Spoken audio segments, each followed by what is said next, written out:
अक्टूबर को हुआ cease fire 28 अक्टूबर को तोड़ दिया गया। 3 हफ्ते भी नहीं टिक पाया डोनाल्ड ट्रंप का युद्ध विराम।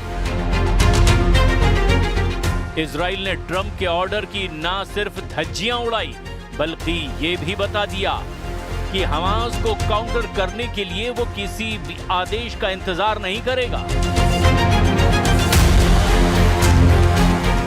18 दिन बाद गाजा का युद्ध फिर शुरू हो गया और इस बार युद्ध रुकेगा या नहीं, इस बात की गारंटी डोनाल्ड ट्रंप भी पुख्ता तौर पर नहीं दे सकते।